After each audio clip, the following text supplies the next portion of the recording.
On November 13, 1851, a schooner called the Exact dropped anchor off a rain-lashed spit of beach on Puget Sound and delivered 24 people, 10 adults and 12 children, into what one of them would later describe as the most discouraging sight of their lives. The women sat down on a pile of soggy belongings and wept. The man who'd been left there to build them a cabin, David Denny, greeted his arriving brother with 5 words: "I wish you hadn't come." The beach was called Alki Point. It had no harbor, no shelter from winter storms, and no flat ground worth building on. Within a few months, the settlers abandoned it. That false start, that immediate, unanimous admission of failure, might be the most honest thing that ever happened in the founding of an American city. Because the entire history of Seattle is a story of people arriving in a place that makes no rational sense, refusing to leave, and then physically rebuilding the ground beneath their feet until it does. The party that stumbled ashore that November day was led by a 29-year-old from Illinois named Arthur Denny. He had dragged his family across the Oregon Trail because he'd heard the land around Puget Sound was good, which was technically true. For farming, maybe, if you didn't mind rain 8 months a year and dense forest in every direction. But Denny wasn't really looking for farmland. He was looking for a place to build a city, and he was stubborn enough to see possibility in a coastline that had defeated him on the first try. By April of 1852, Denny, along with Carson Boren and Doc Maynard, had relocated across Elliott Bay to the eastern shore, where the water was deeper and the tides less punishing. They filed their plats for the town of Seattle, named after Chief Sial of the Duwamish and Suquamish peoples, on May 23, 1853. The town existed officially on paper. In reality, it was a handful of cabins in the mud. What saved that handful of cabins from becoming one of the 1,000 forgotten settlements on the Pacific coast was a middle-aged man from Ohio named Henry Yesler, who arrived in October 1852 looking for a place to build a steam-powered sawmill. The surrounding hills were choked with enormous old-growth timber. Elliott Bay offered deep water close to shore. The 2 settlers who owned the waterfront land, Boren and Maynard, were so desperate for industry that they redrew their property lines on the spot, donating Yesler a strip of land nearly 500 feet wide that ran from the waterfront straight up the hillside. That strip became the path down which logs would be dragged, or skidded, to Yesler's mill. It was called Mill Street, then Skid Road, and eventually Yesler Way, and whether or not it was truly the origin of the phrase Skid Row is a point historians still argue. But the image stuck. A greased chute running downhill, heavy things sliding toward the water.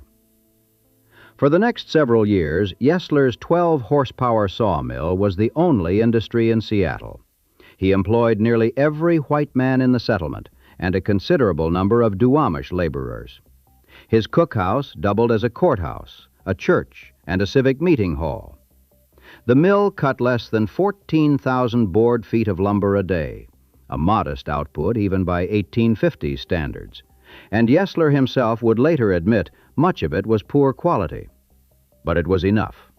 Lumber shipped to San Francisco, to Hawaii, to wherever people were building.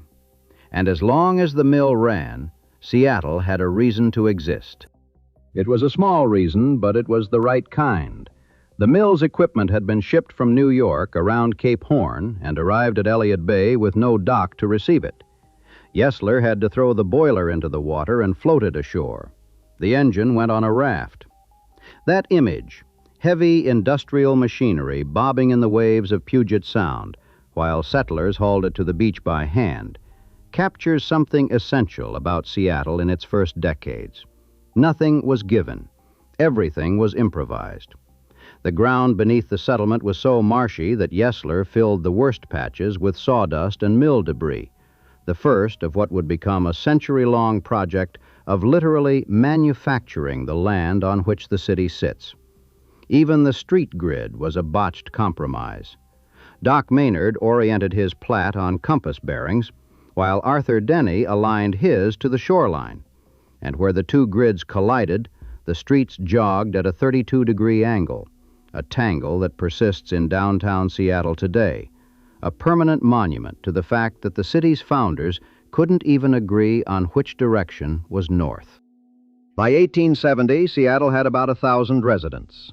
In 1873, it had perhaps 2,000, and it was gambling everything on a single hope, that the Northern Pacific Railroad, then pushing its transcontinental line toward Puget Sound, would choose Seattle as its western terminus. The railroad would mean everything: passengers, freight, connection to the rest of the country, the difference between being a real city and being a timber camp with ambition. Seattle offered the Northern Pacific 7,500 town lots, 3,000 acres of land, $50,000 in cash, $200,000 in bonds, and free use of its waterfront. On July 14, 1873, a crowd gathered at Yesler's mill, still the civic heart of town, to hear Arthur Denny read the telegram announcing the railroad's decision.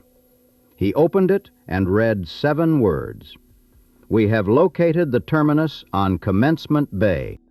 Commencement Bay was Tacoma, 30 miles to the south, which was barely a village. The railroad executives had bought up land around Tacoma on the quiet before making their announcement. They chose it because it was closer to the Columbia River and required less track to reach before a congressional deadline, and because they could buy the surrounding land cheaply and profit from the growth they'd create, a growth they were denying to Seattle.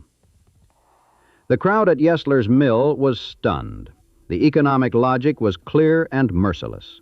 Without a transcontinental railroad, Seattle would wither.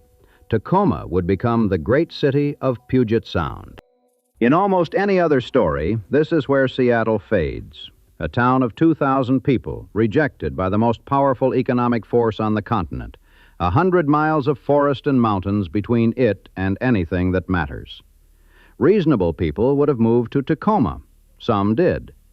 But what happened instead was something closer to fury than reason. The leading businessmen of Seattle, Denny among them, incorporated their own railroad company, the Seattle and Walla Walla, and started building a line toward the coal mines of Newcastle east of town.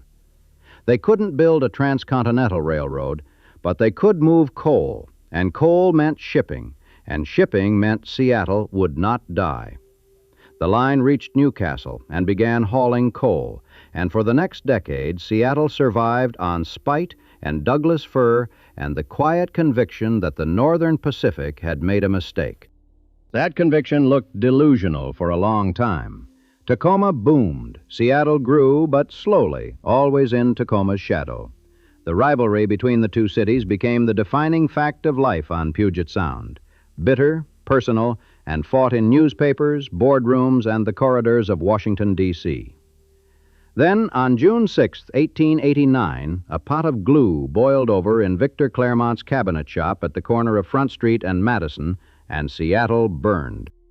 The fire started just before 3 in the afternoon. The shop floor was covered in wood shavings soaked with turpentine, and when the glue ignited, a worker named John Back threw water on the flames, which only spread the burning turpentine across the room. The volunteer fire department arrived within minutes, but the smoke was so thick they couldn't find the source. By the time they located it, the fire had already jumped to the neighboring liquor store, and now it was burning alcohol.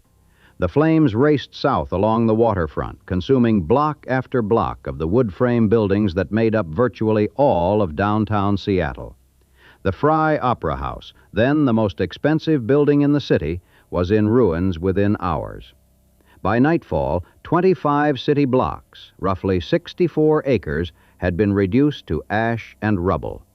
4 wharves, the railroad terminals, banks, hotels, law offices, hundreds of businesses.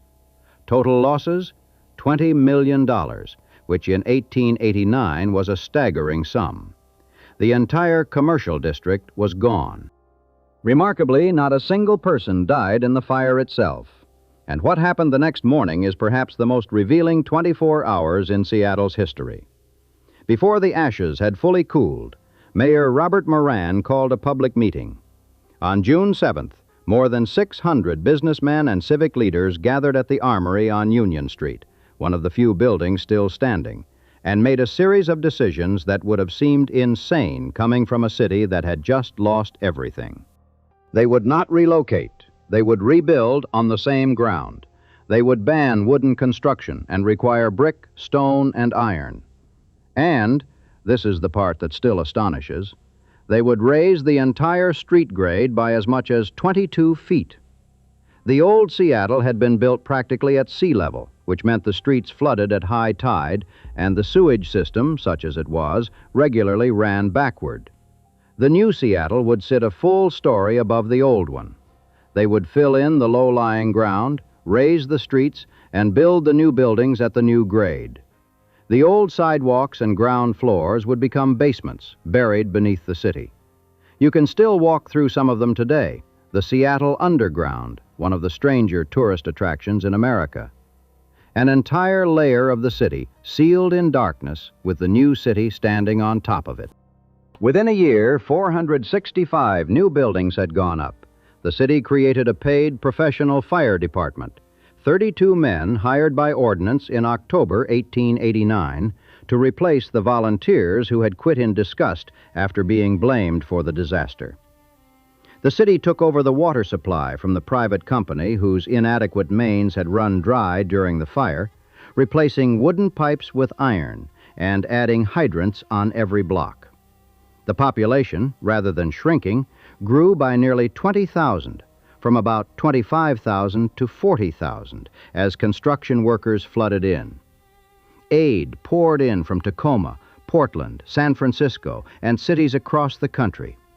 Seattle, having lost its commercial core to a glue pot, had rebuilt itself in brick and stone, raised itself above its own flood line, and come out larger than before. The fire had also, incidentally, killed over 1 million rats.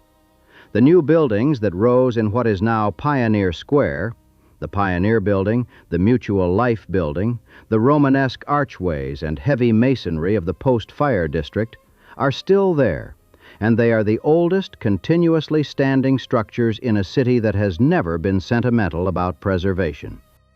But the real deliverance came from two directions at once, and one of them had been building for years. James J. Hill, the Canadian-born railroad magnate they called the Empire Builder, had been pushing his Great Northern Railway westward from St. Paul, Minnesota, without government land grants and without public money. The only transcontinental line ever built that way. Critics called it Hill's folly, building a railroad through 1,700 miles of territory that was, in large part, barren of people and commerce. Hill didn't care. He built in stages, settling farmers along the route as he went, offering Scandinavian and German immigrants $10 fares to ride his trains west on the condition that they homestead along the tracks. He needed a Pacific terminus, and unlike the Northern Pacific's executives, he recognized what Seattle's deep-water harbor and strategic position on Elliott Bay were worth. Seattle's Judge Thomas Burke, one of the city's most influential citizens and a shrewd real estate speculator, became Hill's local agent, securing rights of way and political concessions. Hill's engineer, John F. Stevens, found a feasible route over the Cascades at what became Stevens Pass. And on January 6, 1893, the final spike was driven near the town of scenic Washington, and the Great Northern's tracks reached Seattle. The first transcontinental passenger train left Seattle for St. Paul on June 18, 1893, a 69-hour trip aboard coaches with a writing desk, a small library, and a buffet car. Only about 20 passengers made the full journey, but a crowd gathered to cheer the train's departure as though it were a ship launching. 20 years after the Northern Pacific had chosen Tacoma, and everyone assumed Seattle was finished, Seattle had its own transcontinental railroad, built by the one man in America who'd done it without going bankrupt. The timing was miraculous and narrow. 6 months later, the panic of 1893 struck, the worst financial crisis since the Civil War. The Northern Pacific went bankrupt. The Union Pacific went bankrupt. The Atchison, Topeka, and Santa Fe went bankrupt. Of all the transcontinental railroads in the country, the Great Northern was the only one that remained solvent. Hill survived by slashing rates and costs with ferocious discipline, and his railroad, and by extension Seattle, came through the Depression battered but alive. The second deliverance was gold, and it arrived on a single ship on a single morning. On July 17, 1897, the steamship Portland pulled into Schwabacher's Wharf on the Seattle waterfront, carrying 68 miners from the Klondike gold fields of the Yukon Territory. 2 days earlier, a similar ship, the Excelsior, had docked in San Francisco with $500,000 in gold. But Seattle's newspaper, the Post-Intelligencer, had sent reporters on a tugboat to intercept the Portland before it even reached the dock. And the next morning, the paper ran a headline that would change the city forever. The famous phrase was, "A ton of gold." The actual amount was closer to 2 tons, nearly $700,000 at 1897 prices. And 5,000 people came down to the waterfront to watch the miners stagger ashore, carrying sacks and boxes and old blankets stuffed with the stuff. Bearded men in filthy clothes who had left Seattle broke were walking off the gangplank rich. The news detonated across a country that had been suffering through 4 years of depression. Within weeks, thousands of people were heading for Seattle, and then for Alaska. Now, Seattle had no inherent right to this bonanza. San Francisco had been outfitting gold miners since 1849. Vancouver was closer to the Klondike and offered an all-Canadian route that avoided U.S. customs. But Seattle had something San Francisco and Vancouver did not: Erastus Brainerd. Brainerd was a Harvard-educated journalist and art curator from Connecticut who had landed in Seattle almost by accident, and who understood, with a publicist's instinct, that the gold rush was not a mining story, it was a retail story. Whoever sold the picks, the shovels, the canned food, the pack mules, and the 1 ton of supplies that Canadian law required every prospector to carry into the Yukon, that was where the real money was. Brainerd became secretary of the Seattle Chamber of Commerce's Bureau of Information and launched what may have been the most aggressive municipal advertising campaign in American history. He mailed copies of the Post-Intelligencer to 70,000 postmasters across the country for display in post offices. He placed advertisements in newspapers from New York to London. He personally wrote letters to governors, senators, and foreign heads of state, all hammering a single message: Seattle is the gateway to the gold, the only gateway. A national magazine writer described San Francisco's rival publicity effort as a sluggish affair that paled beside the spirit displayed by Seattle. Of the estimated 100,000 people who tried to reach the Klondike between 1897 and 1899, roughly 70,000 passed through Seattle. Canadian law required each prospector to bring a year's supply of goods. At an estimated cost of about $1,000 per ton, Brainerd's campaign funneled something like $70 million into Seattle businesses in just 2 or 3 years. The city's population nearly doubled, from about 42,000 in 1890 to over 80,000 by 1900. Seattle's mayor, William D. Wood, resigned to join the gold rush himself. 12 police officers quit. A significant number of the city's streetcar drivers simply walked off the job and headed north. But it didn't matter. For every person who left, 10 arrived. The Klondike rush lasted only a few years. Most prospectors found nothing and came home broke. But the money had already flowed through Seattle, and much of it stayed. The city that had been a lumber town with a railroad was now a commercial hub, a port city, the acknowledged capital of the Alaska trade. And the men who ran it, the merchants, the bankers, the real estate developers, looked at what they'd built and decided it wasn't enough. The geography itself was wrong. This is where Seattle becomes unlike any other city in America. The downtown sat in a kind of bowl, hemmed in on the north by Denny Hill, a steep 220-foot rise that blocked expansion of the business district as completely as a wall. To the south, the tide flats were marshy and useless. The city's engineer, a man named Reginald Heber Thompson, had been thinking about this problem for years, and his solution was breathtaking in its audacity. He would remove the hill. Starting in 1898, less than a year after the Klondike Rush began, contractors turned hydraulic water cannons, the same technology miners used to blast gold out of stream beds, on the soft glacial clay of Denny Hill. They pumped 20 million gallons of water a day from Lake Union, aimed it at the hillside, and sluiced the resulting mud through tunnels and flumes into Elliott Bay. The operation was staggering. The first phase, which cut through First Avenue between Pike Street and Denny Way, removed 110,000 cubic yards of earth. The second phase, from 1908 to 1911, sluiced away the entire western half of the hill, 27 city blocks, between 2nd and 5th Avenues. Photographs from the period show a surreal landscape, a flat gash cut through the city, with buildings perched on the remaining cliff edges like teeth in a broken jaw. The Washington Hotel, which had been built at the summit of Denny Hill at considerable expense by a developer named James Moore, stood for years on a shrinking pedestal of earth as the regrades ate away the ground beneath it. Moore fought the project with everything he had. Thompson plowed ahead anyway. The Denny Regrade, along with dozens of other regrading projects across the city, eventually moved roughly 50 million tons of earth. The displaced soil filled in the tide flats south of downtown and built Harbor Island, which at the time was the largest man-made island in the world. Seattle didn't just build on its landscape, it manufactured new landscape out of old landscape.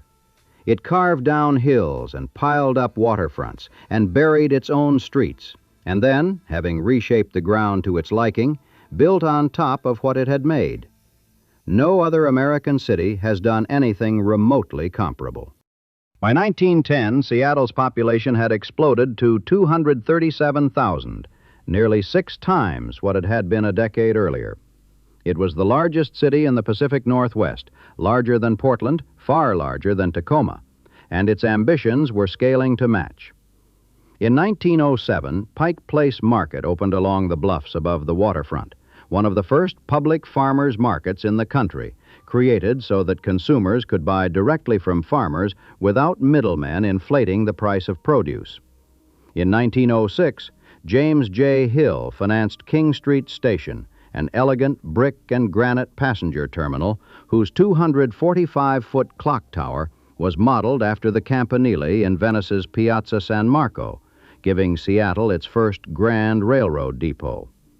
Hill spent lavishly on the station, not because Seattle needed a Venetian tower, but because a great city needed a great entrance, and Hill, who had once compared Seattle to the head of a rake whose handle stretched back to St. Paul, believed the head should look the part. Then, in 1909, Burns Lyman Smith, son of the typewriter and firearms magnate Lyman Cornelius Smith, announced he would build a skyscraper in Seattle. Not a tall building, a skyscraper. His father had originally planned a 14-story office building, but Burns convinced him to go bigger, to build the tallest structure west of the Mississippi River, stealing that title from a rival building in Tacoma. The elder Smith died in 1910 before construction began. Burns built it anyway. The architects were a firm from Syracuse, New York, called Gagin and Gagin, who had never designed anything taller than 5 stories. The project cost between $1.25 and $1.7 million. Smith's Tower opened to the public on July 4th, 1914. It was 38 stories and 462 feet tall, sheathed in gleaming white terracotta, capped with a pyramid that could be seen from miles away. On opening day, more than 4,000 Seattleites rode the Otis elevators to the observation deck on the 35th floor, where a room furnished with carved teak and blackwood, a gift, it was said, from the Empress Dowager of China, offered panoramic views of Elliott Bay, Mount Rainier, and the entire city sprawled below. The Smith Tower was the tallest building on the West Coast for nearly 50 years, a distinction it held until the Space Needle surpassed it in 1962. For a city that had existed for barely 60 years, that had been abandoned on its first afternoon and burned to the ground on another, it was an almost absurd statement of permanence. It is still standing. One of its original Otis elevators still runs on its original motor. It's unclear whether the Smith Tower ever turned a profit. The Smiths sold it after just 10 years. But profit was never entirely the point. The point was that Seattle, the town the railroad had rejected, the town that burned, the town that washed away its own hills, now had a building you could see from the water as your ship came in through Elliott Bay. A tower that said, "This is a real city, and it isn't going anywhere."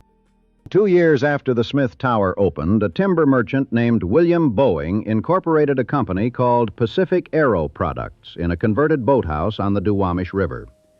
Boeing was the son of a wealthy German mining and lumber family, Yale-educated, and had been obsessed with flight since attending an air show in 1909. He'd taken his first plane ride on July 4th, 1915, on Lake Washington. Unimpressed with the aircraft available, he decided to build his own.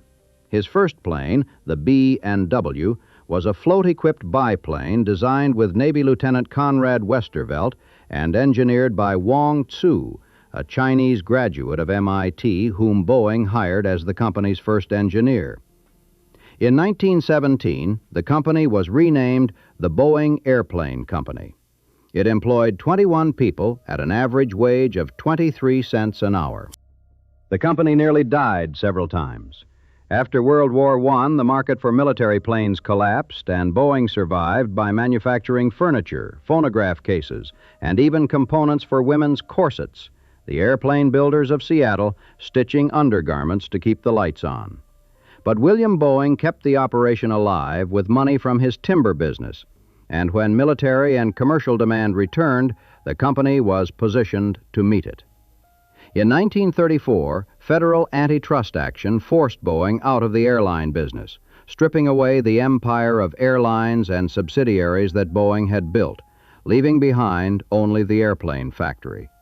It was a devastating blow, and William Boeing, disgusted, sold his stock and left the company that bore his name. But the factory remained, and the engineers remained, and when war came to Europe again, the factory was ready. By World War II, Boeing's plant on the Duwamish, vastly expanded from the original boathouse, was the heart of a wartime production machine that consumed entire neighborhoods. Thousands of workers, including for the first time large numbers of women and African Americans, built B-17 flying fortresses and B-29 super fortresses, the bomber that would carry the atomic bomb to Hiroshima. Employment topped 50,000 by 1944. The factory complex was considered so vital to the war effort that the Army Corps of Engineers camouflaged the entire plant from the air, covering the roofs with fake neighborhoods, houses, trees, and streets painted on canvas and chicken wire, so that from above, the largest airplane factory on the West Coast looked like a sleepy residential suburb. After the war, Boeing pivoted to commercial aviation and Cold War military contracts, the B-47 and B-52 bombers, the 707 jetliner that revolutionized air travel, the 727, the 737. By the late 1950s, Boeing employment had surpassed 100,000 for the first time, and the company had become the single dominant fact of Seattle's economic life. Nearly everyone in the metropolitan area either worked for Boeing or knew someone who did. The relationship between Seattle and Boeing was so total, so all-consuming, that when Seattle hosted the 1962 World's Fair, the Century 21 Exposition, the entire event was essentially a declaration that the aerospace age and the city of Seattle were the same thing. The centerpiece was the Space Needle, designed by John Graham and Associates from a napkin sketch by hotelier Edward Carlson, who had been inspired by a communications tower he'd seen in Stuttgart, Germany. It rose 605 feet above the fairgrounds, surpassing the Smith Tower after nearly half a century by more than 100 feet. It cost $4.5 million, was built in just 13 months, and carried visitors to a revolving restaurant at the top that completed a full rotation every 47 minutes. The monorail, another gleaming emblem of the future, whisked passengers a mile from downtown to the fair in 95 seconds. Nearly 10 million people visited over 6 months. Elvis Presley filmed a movie there. John Glenn, fresh from orbiting the Earth, toured the grounds. The Seattle Times described opening day with something approaching civic ecstasy. The fair announced Seattle to the nation as a modern, technologically confident city, a place where the future was being invented, not just discussed. It also turned a profit, one of the few World's Fairs in history to do so. The problem, of course, was that the future was being built by one company, and when that company stumbled, Seattle learned what a one-industry city looks like in free fall. It happened fast. In the late 1960s, the commercial airline market saturated. Boeing had bet $2 billion, an enormous sum, on the development of the 747 jumbo jet, and the program was plagued by delays. The Vietnam War spending slowed. The space program wound down. And then came the blow that nearly killed the city. In March 1971, the U.S. Senate cut all funding for Boeing's supersonic transport program, the SST, an ambitious project to build an American rival to the British-French Concorde. Boeing had already laid off more than 25,000 workers in 1969 and another 41,000 in 1970. After the SST cancellation, nearly 20,000 more lost their jobs. Boeing's workforce, which had peaked above 100,000, bottomed out at 38,690. In 3 years, 86,000 jobs had vanished. Unemployment in Seattle hit 13.8%, more than 3 times the national average. The housing market collapsed. Businesses closed. The population, which had peaked at 565,000 in the mid-1960s, began to fall and would not stop falling until it dipped below 500,000. Someone, 2 real estate agents named Bob McDonald and Jim Youngren, paid for a billboard near SeaTac Airport. It read, "Will the last person leaving Seattle turn out the lights?" The billboard became one of the most famous images in the history of American cities. A single sardonic line that captured what it felt like to live in a place that was emptying out. Grocery stores closed. Car dealerships folded. Real estate agents, including, presumably, McDonald and Youngren, watched the housing market collapse as people left and no one arrived to replace them. U-Haul trailers heading out of Seattle outnumbered the ones coming in by such a margin that the company began offering one-way discounts into the city just to get its inventory back. The Boeing bust of 1969 to 1971 did something to Seattle that the fire of 1889 and the railroad snub of 1873 had done before it. It forced the city to confront a failure so total that the only choices were death or reinvention. And as before, Seattle chose reinvention. The trauma of the bust drove government and business leaders to do what they should have done decades earlier: diversify the economy so that the fate of an entire metropolitan area never again rested on the order book of a single company. The effort took years. It took the rise of the personal computer, the Internet, and a series of decisions by individuals who chose, for reasons that had nothing to do with civic planning, to build their companies in the Seattle area. In 1979, 2 young men named Bill Gates and Paul Allen moved a small software company called Microsoft from Albuquerque, New Mexico, to Bellevue, just across Lake Washington from Seattle. They moved it, Gates would later explain, because it was home. In 1971, the very year of the Boeing bust, 3 friends named Jerry Baldwin, Zev Siegel, and Gordon Bowker opened a coffee bean shop at 2000 Western Avenue in Pike Place Market. They called it Starbucks, naming it after the first mate in Moby Dick. It sold whole beans, not brewed coffee. The espresso drinks came later, under a different owner. In 1994, a former Wall Street hedge fund executive named Jeff Bezos rented a house in the suburb of Bellevue and started selling books on the Internet out of his garage.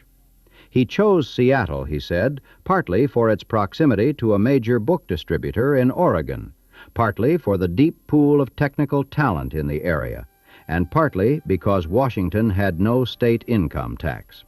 He called the company Amazon. By the early 2000s, Amazon had moved its headquarters to Seattle proper, eventually occupying much of the South Lake Union neighborhood, a neighborhood that sits, as it happens, on the flat ground where Denny Hill used to be. The hill that Reginald Thompson had washed into Elliott Bay a century earlier, the hill whose removal had been dismissed as a financial disaster because no one wanted to build on the desolate flat land it left behind, turned out to be the ground on which one of the largest companies in the history of the world would plant its campus. Thompson never lived to see it. He died in 1949, convinced, some said, that the regrades had been worth it, even though no one at the time agreed. It would be satisfying to draw a straight line from the weeping women on Alki Point to the glass towers of South Lake Union and call it destiny. But that isn't what happened. What happened was messier, more stubborn, and more unlikely than destiny. Every rational analysis at every turning point said Seattle should not have become what it became. It was too far from the population centers. It was too wet. The railroad chose Tacoma. The fire should have finished it. The geography was impossible. Hills too steep for streets, tide flats too marshy for buildings, a downtown trapped in a bowl. The economy was too dependent on timber, then too dependent on gold rush commerce, then too dependent on one aerospace manufacturer. At every stage, the city's survival depended not on advantages, but on a willingness to do things that bordered on unreasonable. Build your own railroad when the big one rejects you. Raise your streets 20 feet after a fire. Wash a hill into the ocean because it's in the way. Launch a global advertising campaign to convince the world that your rainy port town is the only possible gateway to gold. The Smith Tower still stands at 2nd Avenue and Yesler Way, at the foot of the old Skid Road, on the ground where Henry Yesler's cookhouse once served as Seattle's first courthouse, first church, and first civic hall. Its white terracotta still catches the light off Elliott Bay, though you have to look for it now among the glass and steel that dwarfs it from every direction.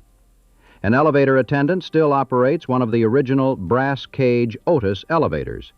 If you ride it to the observation deck and look north, past the skyline and the cranes and the waterfront, you can see the flat expanse of what used to be Denny Hill, a hill that once stood 200 feet above the streets, with a grand hotel on its summit, and that is now a neighborhood of apartment buildings and office towers, and the headquarters of a company that ships packages to half the planet. The ground you're looking at is not the ground that was there when Arthur Denny filed his plat in 1853. It's not even the ground that was there when his name was on the hill. It is manufactured ground, invented ground, ground that a city made for itself, because the ground it was given wasn't good enough. There's a lesson in that, probably. But Seattle was never much for lessons. It was always too busy rebuilding.